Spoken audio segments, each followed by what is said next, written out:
Yo, what's going on, peeps? Back with another one. Didn't think I'd make another one so quick, didn't you? Said I was going to try to pump out more videos. Back with another video here. I'm doing my underrated mixed martial artists. I toyed with this a little bit. I want to do like my most underrated, but I kind of just decided to pick, a handful of fighters that I think personally are underrated throughout the duration of their career. There was a lot more fighters, like, mid-tier fighters that were kind of underrated. I decided for this one to go with the best of the guys that I deem to be underrated, and maybe I'll make like a part two where I talk about fighters who didn't have the success that even these guys had, but were still very, underrated fighters. So yeah, we'll get into it. Number one, Josh the War Master Barnett. One of my favorite fighters of all time. Sporting a record 35-8. He has 10 KOs and 19 submissions.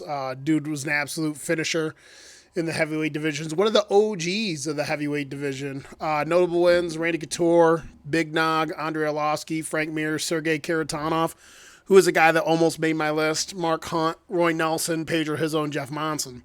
Notable losses: Daniel Cormier, Big Nog, Frank Mir, Mirko Cro Cop. Like I said, he was an OG. One of his accomplishments is he was the first ever UFC heavyweight champion at only 24 years old. This is back like when I was a kid. That's how long this guy's been fighting, beating generations of heavyweights. Open weight King of Pancrase champion. That was a mouthful. Defended that championship twice. All-time MMA grappler, in my opinion. He's got 19 submissions, but he was a high-level wrestler as well. Could hold dudes down, beat them up. Super entertaining. You always knew when Josh Barnett was coming that he was either going to kill or be killed in the cage, and he's a pioneer of heavyweight MMA and MMA in general. He tended to struggle against more of the elite tier strikers. Most of his losses tend to come from him getting knocked out. Which if you have this many fights at heavyweight, you're going to get knocked out, and, was definitely not an elite tier athlete, as well. As the heavyweights started to get, bigger, stronger, and faster, I think that, people don't talk about that enough, how much, the difference in athleticism can affect fights and affect fighters to implement skills on one another. So, yeah, great way to kick off the list, Josh Barnett. Alexander the Mauler Gustafsson. I almost said Volkanovski there. Jeez Louise. He's fought at 205 in heavyweight. Record 18-8. He's got 13 KOs and 3 submissions. Notable wins over Glover Teixeira, Jan Blachowicz, Mauricio Shogun Hua, Jimmy Manua, Thiago Silva, Vladimir Matyushenko, who's underrated, and Matt the Hammer Hamill. Notable losses: John Jones twice, although I thought he won one of those. Which I'll get to in a later video. I'm going to make a short about how I feel like John Jones has lost twice. It's neither here nor there. Daniel Cormier and Anthony Rumble Johnson, RIP to the big homie. Accomplishments: UFC Hall of Fame fight, John Jones versus Gus won, which I thought he won. High-level striker with crisp footwork and boxing, velocity, power, underrated grappler. Alexander Gustafsson was a very well-rounded striker, tall, 6'5", with really good range. One of the few fighters that really had really good footwork and understood how to utilize that range. Up until like the very end of his career fighting against high-level fighters, he was a guy that was very efficient in terms of never putting himself in harm's way most of the time, could strike and not get hit. Just a real fun fighter to watch, all while being very aggressive, which is very hard. And then for negatives, I just wrote that he lost the elite heavyweights in his prime, but Gustafsson was an absolute beast. I feel like doesn't get talked about enough at 205. We like to talk about a lot of the older heads that are great and stuff, but, two of the greatest fighters of all time stood between his way and the belt, and he went toe-to-toe with him. So Alexander, the Mauler Gustafsson. Ryan Darth Bader, 205 in heavyweight. So Ryan Bader had an interesting career. A guy that had all the tools to be the champion of the UFC, and just never really got over the hump. Obviously, for a while there, 205 was kind of a Shark Tank for a little while, if we're being honest, which he fought when it was at its apex. Record 31-8, 13 KOs and 3 subs. He has wins over Fedor 2 times, Theodore Machida, Rashad Evans, Rampage Jackson, Little Dog twice, Phil Davis, OSP, Vladimir Matyushenko, King Mo, Czech Congo, and Matt Mitrione. Notable losses: John Jones, Alexander Gustafsson, Rumble Johnson, Corey Anderson, Glover Teixeira, and Lyoto Machida. Accomplishments: Bellator heavyweight champion after he left the UFC with 3 title defenses. And he's the Bellator light heavyweight champion with 1 title defense. He was an NCAA All-American wrestler with, he have developed solid boxing, but where he's really stood out, he was hard to take down. And with his physical attributes, he was a big 205er, almost 6'3", one of those guys that probably weighed like 230, 235 in the cage and hit like a fucking truck. So once he developed those boxing skills, he started hitting dudes and putting them away. Just not really as well-rounded enough, and came with like good enough game plans to beat the upper echelon light heavyweights. And that's kind of only who he really lost to, for the most part, was top tier guys in his division. So Ryan Bader, underrated in my opinion. Robert Bobby Knuckles Whittaker. So this one might be controversial to people, but I feel like sometimes people forget how good Bobby Knuckles really is, especially being an undersized guy at the weight class that he's had most of his success in. Oddly enough, he's one of those dudes that was originally a welterweight and then hopped up in a weight class. And I don't care what anyone says, that jump from like 170 to 185, I mean, Rumble used to make 185. Yoel Romero makes 185. Robert Whittaker was rarely ever the bigger and the best athlete, arguably. He's a pretty good athlete, but the bigger athlete in almost any of his like meaningful fights. And he's still absolutely fantastic. 26-7, 10 KOs, 5 submissions. He's beaten Yoel Romero 2 times, which his fights with Yoel Romero close. Ronaldo Souza, Jared Cannonier, Marvin Vettori, Paulo Costa, Kevin Gastelum, Darren Till, Uriah Hall, and Ikram Aliskerov most recently.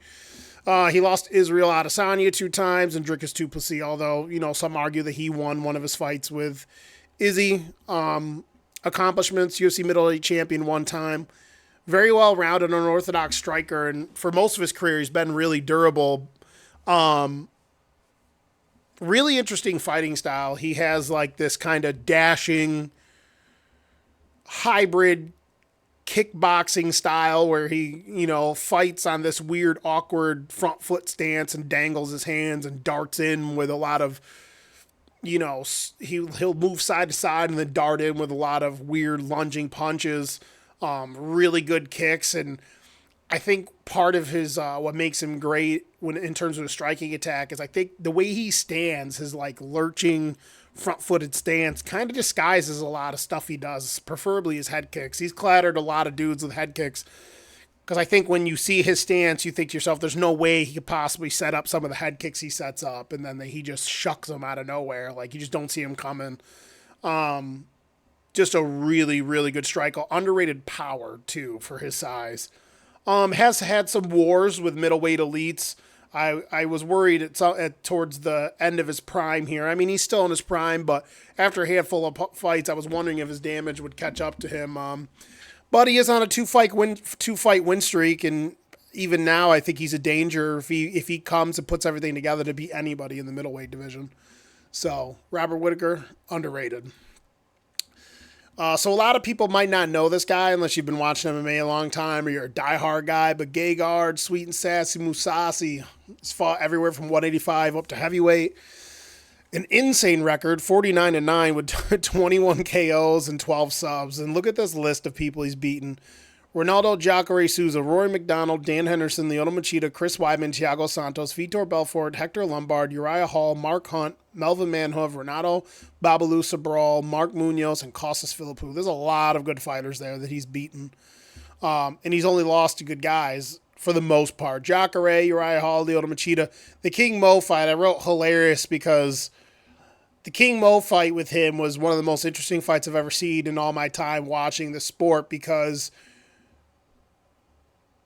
it raised questions on what is valuable in terms of scoring or making an opinion on who's winning a fight in terms of grappling. So in this fight, King Mo took him down and held him down the majority of the fight, but he really didn't do nothing and just kind of hung out in his guard. And Mousasi threatened him with submission attempts and was just destroying him with ground and pound from the bottom. And I want to say it was like in round 4, it looked like Musasi had him hurt and almost knocked out from the bottom. And King Mo was just like laying half dead in Musasi's guard and was like saved by the bell. Just go watch the fight if you have the time. It's a 5-round fight. But I make the argument that it could have been like a draw, or you could have made the case that, Musasi's defense and stuff could have won the fight. But, he did get taken down, which matters a lot to people in the grand scheme of things, but interesting fight. Go watch it. Accomplishments: Bellator middleweight champion with 3 total title defenses. He was the Dream middleweight and light heavyweight champion, 1 time each. He was the Strikeforce light heavyweight champion. Extremely well-rounded. He's a really good kickboxer, really good jab, really good at understanding his distance and being able to hold his ground and put himself in positions where he could work behind that jab. Really good leg kicks. Longevity in MMA. He's been around a long time and has pretty much been very consistent throughout his whole entire career. Underrated grappler as well. Really good offensive and defensive wrestling throughout most of his career, and he's an underrated submission artist too. He's got 12 submissions. Really good top game. For negatives, I wrote he dropped key fights at key times, and he was never the UFC champion. In his UFC run, he had some, fights where they were very controversial and stuff at pivotal points, and he had kind of odd career in the UFC. Dominated most of the dudes he fought. A few key points here, he dropped some losses. Like he had a fight with Uriah Hall that was, I want to say one of them was like a no contest. One of his losses. It might have been the Uriah Hall fight where it was like controversial, and that fight could have set him up for a championship title fight. I don't think he ever fought for the title, but man, Gegard Mousasi is about as good as you could possibly get without winning a championship. He's like right up there with Dustin Poirier, or a UFC championship anyways. So Gegard Mousasi, underrated. Michael the Count Bisping, 185 and 205, record 30-9 with 18 KOs and 2 submissions. Notable wins over Luke Rockhold, Anderson Silva, Dan Henderson, Alan Belcher, Brian Stan, Jason Mayhem Miller, Kung Lee, CB Dalloway, Yoshihiro Akiyama, and Dennis Kang for the old heads out there. People know Dennis Kang was one time one of the best 85ers on the planet. Notable losses: GSP, Luke Rockhold, Chael Sonnen, Vitor Belfort, and Dan Henderson. He was the UFC middleweight champion one time. Some other accolades: most wins in UFC middleweight history was 16, and he's in the UFC Hall of Fame for the modern wing. Well-rounded, high IQ fighter, struggled against fighters who had exceptional skills in any branch of the skill tree. So for me, Michael Bisping has always been a high-tier, well-rounded fighter, but just not elite. He's like right outside of being like elite tier in terms of how skilled he is. Obviously, he was a champion. You can't take that away from him. But, I think some of the things that held him back, not being the athlete of some of the guys who were in his division, and, definitely lacked punching power at times, which if he had a little more pop on his shots, he probably would have had even more KOs, because in terms of efficiency, he's one of the greatest fighters of all time. In terms of how accurate he is and how much he actually landed significant strikes on guys. Bisping was a beast, super fucking durable throughout his career. Michael Count Bisping, underrated. Here's another guy a lot of people forget about: Yin Thunder Okami, 185 pounds. Apparently he fought at 170. I didn't put that in there, but supposedly later in his career, he was a huge middleweight, I felt like, and then he's going down to 170 pounds. So 38 and 15 with 15 KOs and 3 subs. Notable wins: Hector Lombard, Alan Belcher 2 times, Nate Marquardt, Mark Munoz, Evan Tanner, Dean Lister, and Mike Swick. Notable losses: Anderson Silva, Chael Sonnen, Jacare, and John Fitch. He had solid rounded skills, good boxer and a great defensive wrestler. Okami was actually pretty solid in the clinch. Like I said, he was a big middleweight. So I can't even imagine how much bigger he was than dudes at 170 pounds. But Okami had this solid power strike, in his nickname Thunder, kind of really played into his fighting style. Just a power boxer, would come forward, get dudes against the fence, and do a lot of his best work, being physical along the cage. With really solid takedown defense, too. For negatives, he lost a handful of close decisions in his prime and dropped fights to the upper echelon guys of the middleweight division, but he was a really, really, really underrated fighter, in my opinion. He's been around a long time. So, Yin Okami, underrated. Carlos the Natural Born Killer Condit, Fought most of his career 170 pounds. Record is 32-14 with 15 KOs and 13 submissions. Notable wins: Rory McDonald, Stun Gun, Nick Diaz, Thiago Alves, Dan Hardy, Matt Brown, Jake Ellenberger, Martin Kampman, and Frank Trigg. His notable losses: GSP, Tyron Woodley, Robbie Lawler, Johnny Hendricks, and Damian Maia. Accomplishments: UFC interim champion, WEC welterweight champion once with 3 title defenses, 5-time UFC Fight of the Night holder, well-rounded skill set, all-time MMA finisher. Very skilled fighter, Carlos Condit, whether it be fighting off his back, his on top position, fighting along defense, and had one of the deeper tool bags in terms of his striking. Could fight either standing southpaw or orthodox. Had a really high-level array of combinations he would throw at guys, like a lot of 4, 5, 6 punch and kick combinations that actually would like land very often and very more effective. Very good at setting up those chain strikes and understanding how to move dudes in the directions he wants to land up the later parts of his combinations. He actually had tons of exchanges with guys where he kind of looked like a Dragon Ball Z character, like especially at his fights with like, you know, Thiago Alves, where he was lighting him up with punch and elbow combinations, to his fight with Nick Diaz, where he hit him with a 6-punch combination ending with a head kick. And even against GSP, 4-punch combination disguising the head kick and almost finished George, which was so disheartening because he almost put him away and actually became the champion. But one thing that was great about Carlos Condit was really good at blitzing guys. He was also really good at fighting backwards, which a lot of people didn't like. Like his fight with Nick Diaz, he fought mostly on his back foot, circling out, using footwork, creating traps, and, you know, basically letting Nick Diaz's aggression just funneling him into significant strikes. It was actually a masterclass in striking. Just an absolute beast offensively. Where he struggled against power grapplers in his prime. I've said this before, there's a handful of guys where they're just outside the high-level tier of athlete, and a lot of those guys struggle with the power, hyper-athletic, you know, offensive wrestlers. And if you look at the guys that have beat him, GSP, Tyron Woodley, Johnny Hendricks, Damian Maia, those guys had a power style of grappling and just a physicality that, you know, he struggled to deal with throughout his career. And also at times he dropped a couple fights here and there because he's a little bit too game. A guy that's super willing to get into firefights all the time. The dude is just a fucking animal. And some of those fights had cost him at times. Like the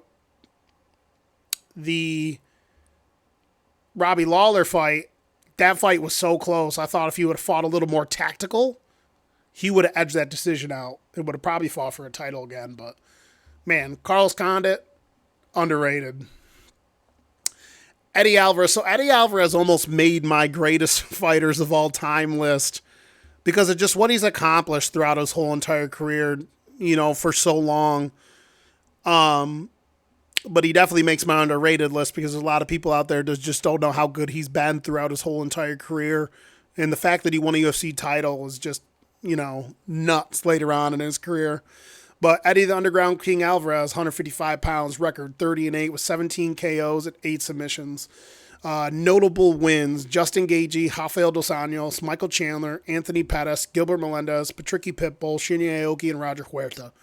Notable losses: Conor McGregor, Michael Chandler, and Cowboy Cerrone. Accomplishments: UFC light heavyweight champion 1 time, Bellator light heavyweight champion 2 times, defended it once amongst those 2 times. They call him King of the Underground for a reason. Champion in 4 different organizations, kill or be killed fighting style. Eddie Alvarez was quoted saying a while back that he basically trains for, I can't remember exactly how he said it, but he's like, I train for 5-round fights, but I also train so that if I think I have a dude hurt, I'm always just going to dump the gas tank out on him and exhaust myself to try to put him away. And if I don't finish him, then I'm probably boned. That was like some crazy thing he said, but just a dude that you know is going to fucking show up and fucking hurt somebody. When he fights the best of his ability, it's like he's the type of dude where you fight that guy that you are one wrong move from any time from getting just plastered. Just a beast of a fighter. Super well-rounded, could wrestle, very durable throughout most of his career. I think that his style was his undoing in key fights. Many of his fights that he's lost is because of that, throwing caution to the wind a little bit, trying to take guys out. But at the end of the day, you can't really hate on a guy too much for just, wanting to show out and perform for the people. So Eddie Alvarez, underrated. The Korean Zombie, Chan Sung Jung, 145 pounds. So Korean Zombie's always been one of my favorite guys to watch fight. Just always brings a record 17-8, 6 KOs and 8 subs. Notable wins: Frankie Edgar, Dustin Poirier, Dan Ige, Renato Moicano, Dennis Bermudez, and Mark Hominick. Notable losses: Jose Aldo, Volk, Max, Yair Rodriguez, and Brian Ortega. Well-rounded, solid kickboxer with underrated power, underrated submission grappler who actually has some really good, wild submissions, on it to his record. Spent almost 3 years of his prime in mandatory military service in his native South Korea, which, started his career. Only fought the elite of 145 pounders in his prime. With, he's got an insane chin. They call him the Zombie for a reason. Dude's been in some friggin' dog fights where he's just taking ungodly amounts of punishment, taking shots from guys that would put anyone away. But that could be your undoing. In my opinion, he was too willing to turn those fights into slugfests and grindfests. I felt like, he always had the skills to be a little more tactful in fights. I wrote the Zombie for better or for worse. Chan Sung Jung, underrated. Yoel, the Soldier of God Romero, 185 and 205. Record 16-7 with 13 KOs. Notable wins: Luke Rockhold, Chris Weidman, Ronaldo Souza, Lyoto Machida, and Tim Kennedy. Notable losses: Israel Adesanya, Robert Whittaker 2 times. Although he had close fights with a lot of these guys, he lost. And Paulo Costa, insane athlete. He might be the most explosive athlete that's ever fought in the UFC. Explosive striker, not the most polished striker, which I wrote down at the bottom, but in terms of what he could physically do to you if he connected at any given time was just insane. And a really good takedown artist, obviously Olympic wrestling pedigree from Cuba. Effective, like I said, but not a polished striker. Wasn't the best or chose not to control opponents after takedowns. So that's something that's I've always been critical of Yoel. I never looked into his wrestling style when he actually competed in the Olympics and stuff like that. But in MMA, he tended to use his takedowns to kind of score on guys, and either just didn't care to hold dudes down or just wasn't good at holding dudes down, because a lot of dudes would get back up from his takedowns and strike with them. I felt like if he would have had a more control offensive wrestling game, he probably would have won a lot more fights and just ground and pounded guys. Super late to the game, didn't have his debut till he was 32 at MMA, which means he didn't have a meaningful fight until he was 35 in the UFC. Just an absolute animal. Yoel Romero, underrated. Ronaldo Jacare Souza. A lot of people watching MMA for a long time know and love Jacare because he's an absolute beast and did most of his, best fighting outside of the UFC. So that's why a lot of people don't know him. But his record, 26-10, 8 KOs, 14 subs. Notable wins over Gegard Mousasi, Robbie Lawler, Vitor Belfort, Tim Kennedy, Yushin Okami, Chris Weidman, and Tim Boetsch. Notable losses: Bobby Knuckles, Yoel Romero, Luke Rockhold, Kevin Gastelum. Most of these guys are just elite fighters that he's lost to. Accomplishments: Strikeforce middleweight champion, 1 time, defended at 1 time. He's an elite submission grappler in MMA, and he's one of the world's greatest. Not greatest, but he's definitely one of the best in the world and at one point in terms of his actual Brazilian Jiu-Jitsu. I'm pretty sure he's a world champion. Developed a solid boxing game on the back half of his career. He's actually putting dudes away in the back half of his career, knocking cats out. Really solid boxing, mix it up to the body and the head, and, had the power to put guys away. Always been a larger middleweight, in my opinion. Was on the back nine of his career before he started to fight the elite middleweights of the UFC. And he quickly lost his durability, which tends to happen when you get well into your 30s. But he was always durable throughout most of his career and somehow just, hit a wall like a lot of guys do, in the UFC. So Ronaldo Jacare Souza, underrated. Joseph Bennovitz is probably one of the most underrated fighters on this list. Joseph Bennovitz, he fought 125 pounds to 145 pounds, and I think does not get talked about enough in terms of being one of the pioneers and one of the best guys at the lighter weight classes with a record of 28-8, 8 KOs and 9 submissions.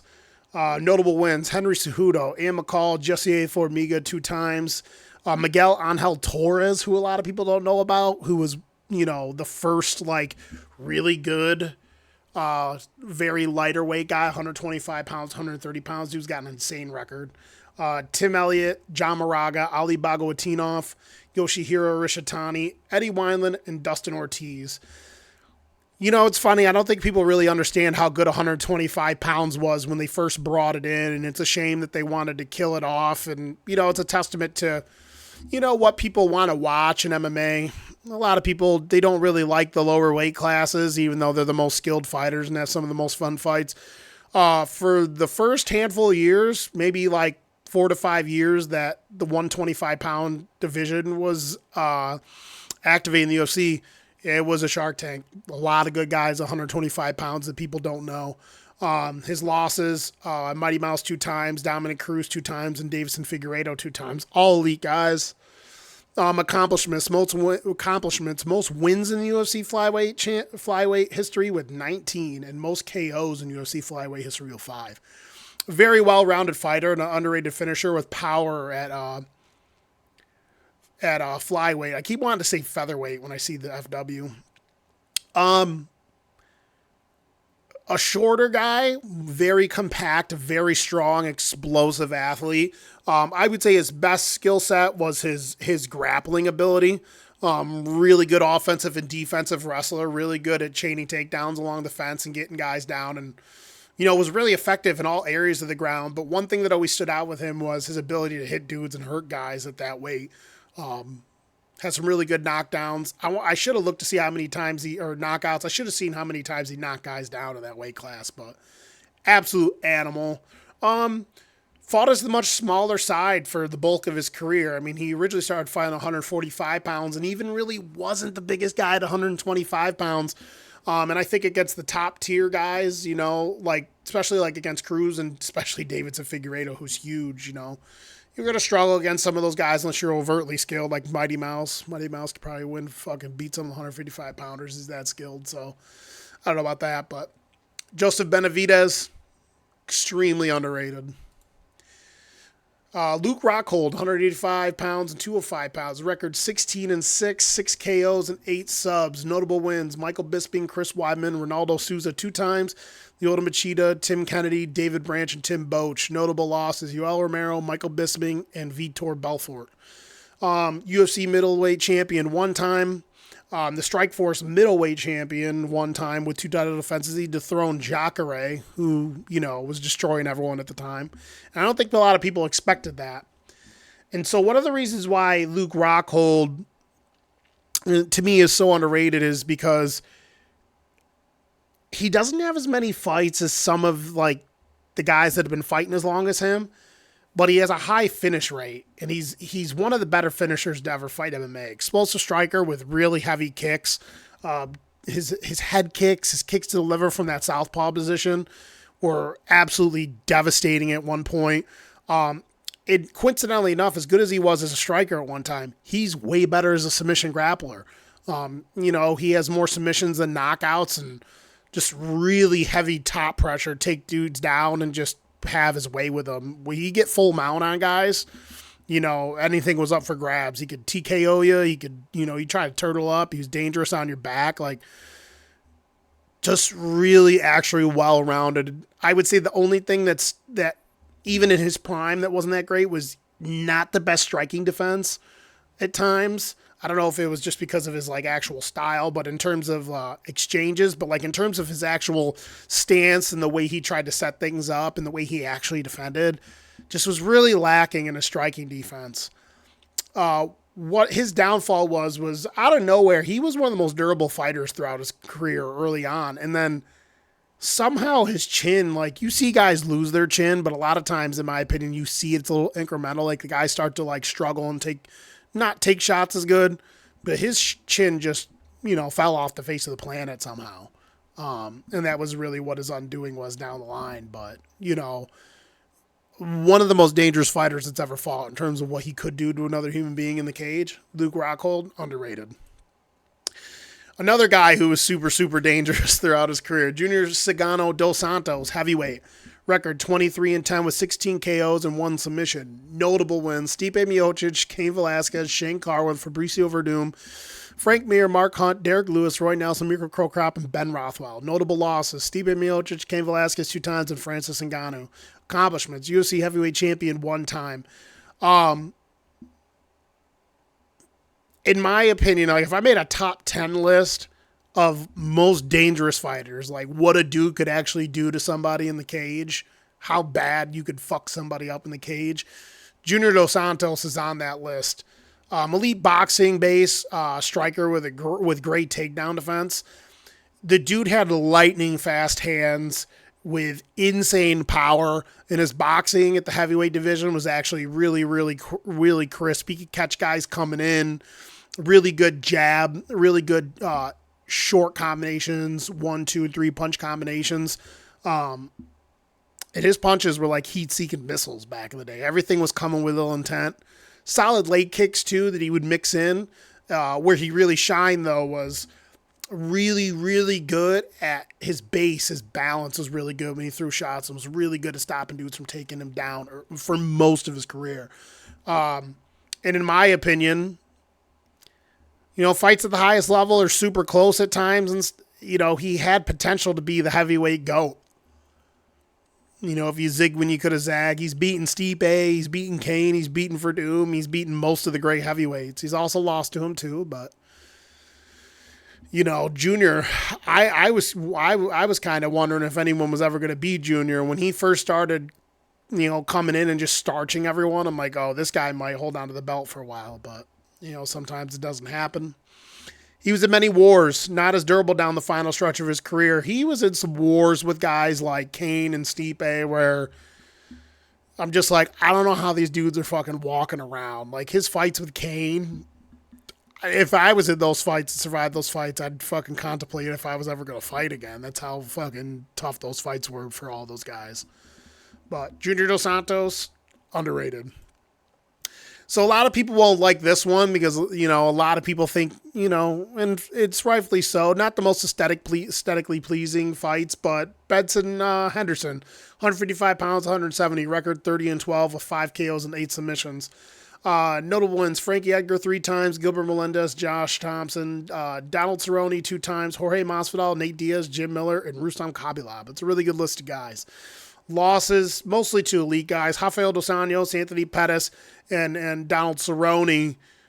So he's had a very weird career. He's had some losses that were out. So against Rafael Dos Anjos, you can make the argument that was an early stoppage. Anthony Pettis, he got caught with like a random armbar. We really, really didn't get to see how that fight would have really gone. He's also had like a lot of close decisions that people would say they thought he won. People thought he lost. But accomplishments: UFC light heavyweight champion 1 time, defended it 3 times. UFC a WEC lightweight champion, defended that 1 time. Underrated skills and athlete, very well-rounded fighter. And I think sometimes there's a handful of guys. Rory McDonald's another guy that comes to mind where that they came up, like a guy like Rory McDonald especially came up at a time when he was like the first really good fighter who grew up only doing MMA. And I think Rory McDonald had a very well-rounded approach to MMA that was he kind of like neutralized guys. He was so good at everything that he always came with these balanced game plans and took what the fight given. I felt like Benson Henderson kind of fought like that too. And I think that's why a lot of people thought he was boring. Benson Henderson had really solid boxing, a really good jab, really good leg kicks, especially calf kick and rear leg calf kick. And would kind of just, with his ability to move and his ability to stay disciplined behind his leg kicks and his jab, kind of would fluster guys a lot. He had tight defense. And dudes had a hard time figuring Benson Henderson out. And I think at times some of those fights actually look closer than they were. I just think people don't see it because he's not flashy. And like I said, has some close fights during his prime, some of which people thought he lost. But Benson Henderson, in terms of skill set, we're not even talking about his ability to offensively grapple. His defensive takedown defense is really good. Just one of the more well-rounded fighters that's ever, graced the cage. So Benson Henderson, underrated. So here's my lone female on the list, and I'm going to make another video down the line about the female fighters. A lot of people probably didn't like how many women that I had on my greatest of all time list, but you can suck it. There's a lot of underrated female fighters, mostly because, people don't talk about them enough, especially at like the lower weight classes of the female fighting, all the way back to, it was Invicta Fighting Championship. It was, I think, all women. And a lot of the girls, the UFC ended up buying Invicta along with the other spots and brought over almost all of the girls that you see in the past probably like 8 years from that organization and fought. And there's a lot of girls, especially in the lower weight classes, that were really, really good. But no one cares about women's MMA except for like the hardcores. So no one knows. But Alpha Cat Zingano, 135, 145 pounds, makes this list. 14 wins, 5 losses, 5 KOs, and 4 submissions. Notable wins: she beat Amanda Nunes, Miesha Tate, and Raquel Pennington. Notable losses: Ronda Rousey, Cyborg, Juliana Pena. She had the physical tools to be a champion. Height, weight, speed, explosiveness, and she was very well-rounded with a strong grappling base, wrestling in college.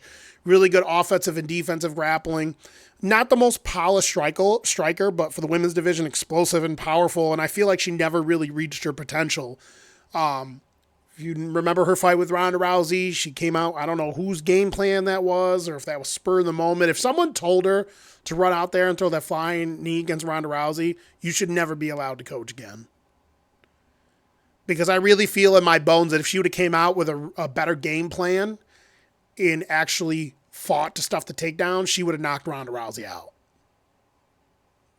Because, like, I'll be real here, Ronda was never really good at straightforward takedowns. She took down a lot of girls that were bad with a lot of judo tosses and stuff. I think that if Cat Zingano would have came with the right game plan and came correct, she probably would have beaten Ronda. That's my opinion. We'll never know because she threw a flying knee and got armbarred in fucking 7 seconds or whatever it was. But I do think Cat Zingano was underrated as a fighter, and I definitely think that she left a lot on the table. She had a lot of personal stuff. Her husband, sadly took his life and passed away, and that kind of put her on the shelf for a while and stuff, and she went through a lot in her personal life, There was just a lot going on with her, but when I watched Cat Zingano fight, I really thought to myself, this was a woman that could be a dominant champion, and she never fulfilled it, but Cat Zingano, underrated. Here's one that probably no one will like, but it's the truth because I just got to put him on there because he's just beaten so many good guys. Not the most popular dude in the MMA sphere lately because of just annoying on Twitter and shit, but I'm not going to get into that stuff, but it's just, I had to bring it up because it's funny. Jake Shields, 170, 185 pounds, record 33 wins, 11 losses, 3 KOs, I don't know how, and 11 subs. Notable wins: Tyron Woodley, Robbie Lawler, Dan Henderson, Carlos Condit, Damian Maia, Yushin Okami, Martin Kamen, Paul Daly, Mayhem Miller, Yoshihiro Akiyama. Notable losses: GSP, Hector Lombard, and John Fitch.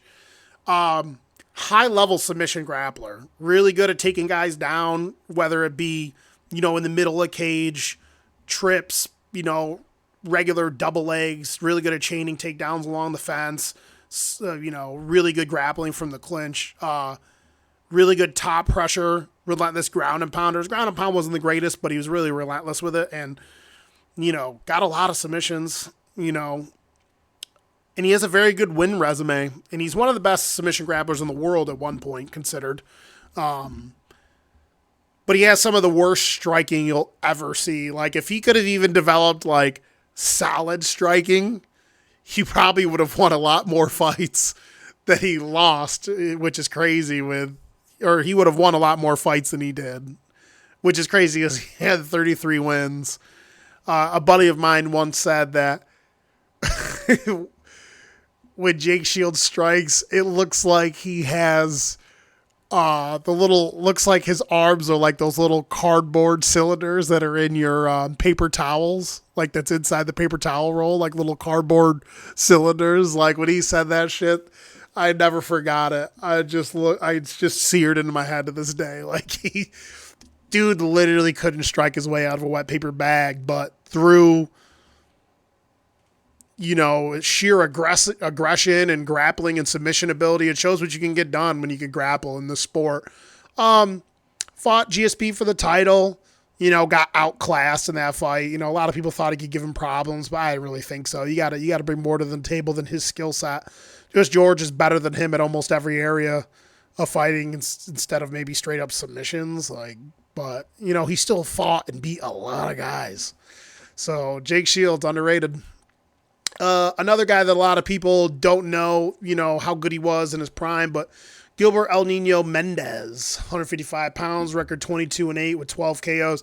So there's a handful of dudes on here that a lot of people don't know about and don't get their shine because they made a lot of their accomplishments outside of the UFC.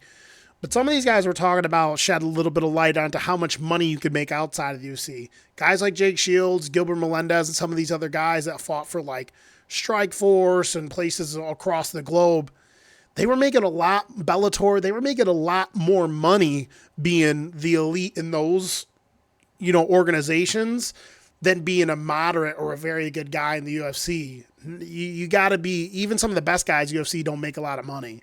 So some of these guys ended up hanging out on the fringes, and Gilbert Melendez is one of those guys didn't fight the UFC till way late, in my opinion, towards the end of his prime.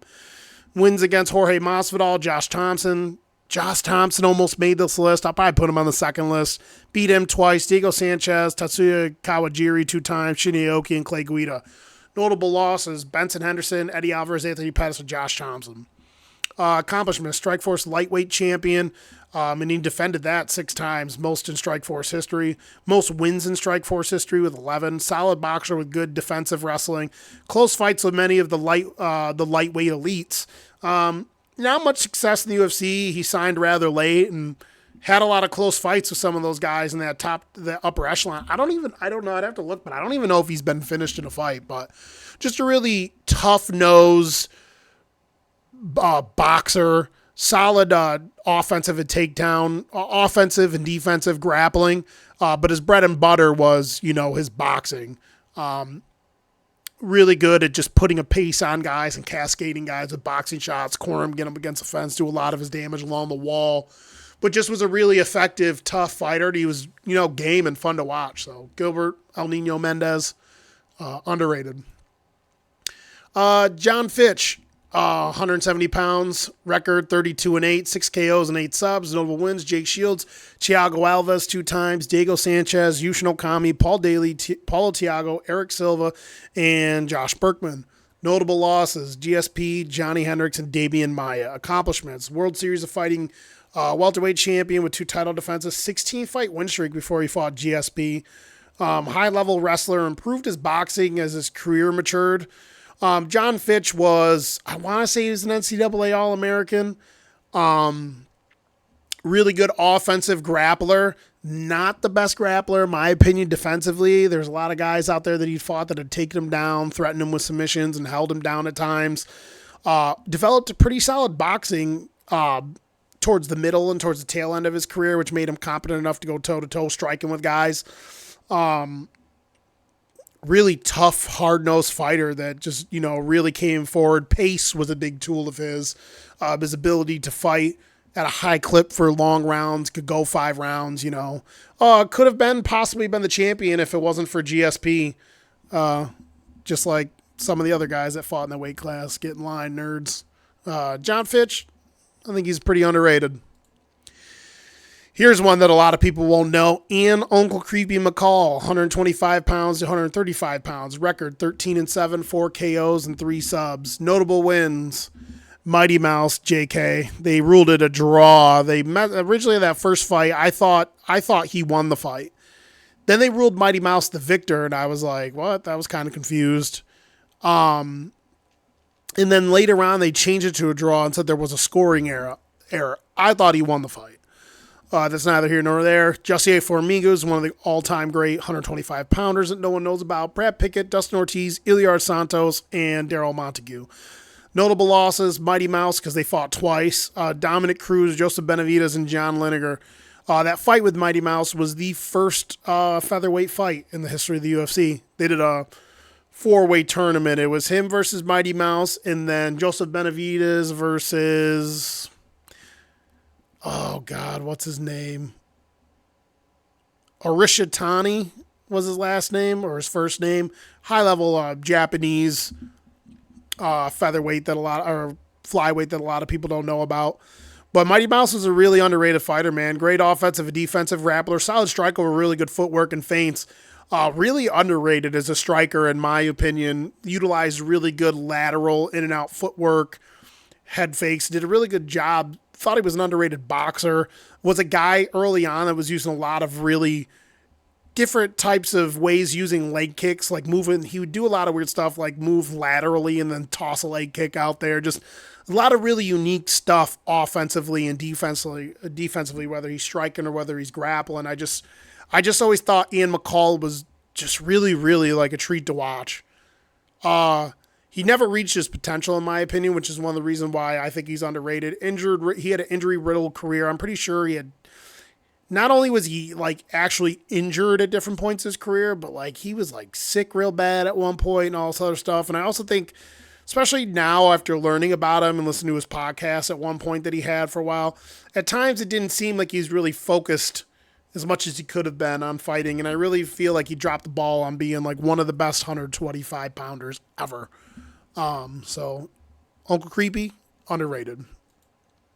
And I'm pretty sure this is my last slide, but not least, Rashad Evans. So a lot of people might disagree with me about having Rashad Evans on my underrated list, but I definitely think Rashad Evans doesn't get talked about enough in terms of, you know, some of the more talented dudes that's ever fought in the UFC. And this is just my opinion, but fought 185 pounds all the way up to heavyweight, if you recall, and he's been around a long time. Record 20-8 with 8 KOs and 1 submission. Notable wins: Chael Sonnen, Rampage Jackson, Dan Henderson, Michael Bisping, Chuck Liddell, Tito Ortiz, Phil Davis, Forrest Griffin, and Thiago Silva.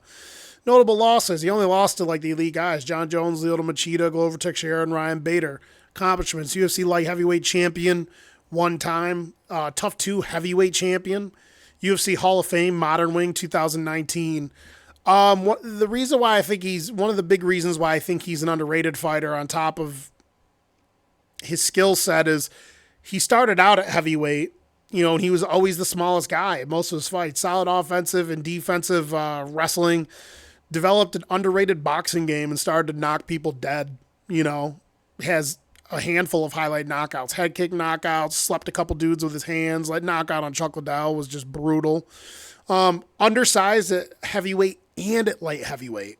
I thought he was always the smallest guy almost every light heavyweight fight he fought, and was still champion and still super competitive. Being undersized was his undoing in specific times, you know, and like, not that he would have beaten John Jones, but man, it really showed when he fought John, like how small he really was. Like, John makes dudes at 205 look small. But dude, he was so much smaller than John. Literally looked like a welterweight compared to John.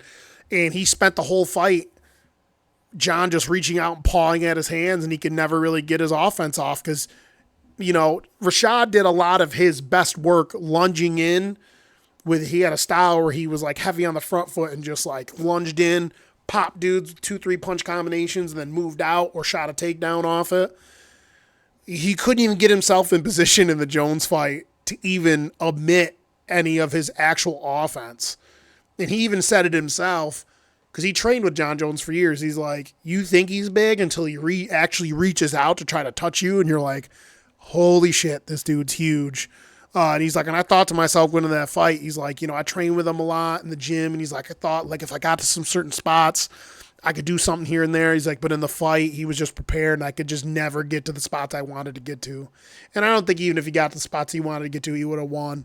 But Rashad Evans is super underrated, and I think at times, you know, his size really didn't help him, you know, at different spots in some of these fights that, you know, he lost to guys, you know. So Rashad Evans, to me, is one of the most underrated fighters in the UFC. And I'm pretty sure that this is my last slide. So, yeah, let me know what you guys think. This is like the more upper echelon of underrated guys, like guys that were like pretty successful in being underrated. I'll probably make a video later of a lot more lesser known guys that were underrated, but these were the best of the underrated guys that could come to my mind. And I'm probably going to start working on that video. I also am going to be doing we're getting close to football, and I'm going to be doing my divisional breakdowns, hoping to have like the guys on, Anton, CC, Adam, Keegan, all the guys that we normally get on here and talk about football with, and try to pop in and get some of my other boys on, some like surprise guests on the call. Something else I'm also be doing, I've been talking to a bunch of different friends of mine because I want to start interviewing local fighters and arm wrestlers on my channel. So I've reached out to some of the guys I've trained with throughout the years in the past, and I already have a few guys that are actually very interested in coming on and letting me interview them so people can know their story and, talk about why they got into the combat sport they got into, what they love about it, their accomplishments, and just kind of, try to expose, some of the local talent that's around here. So, yeah, let me know what you guys thought about these fighters. Please like, subscribe, drop some comments, and I will holler at you guys later.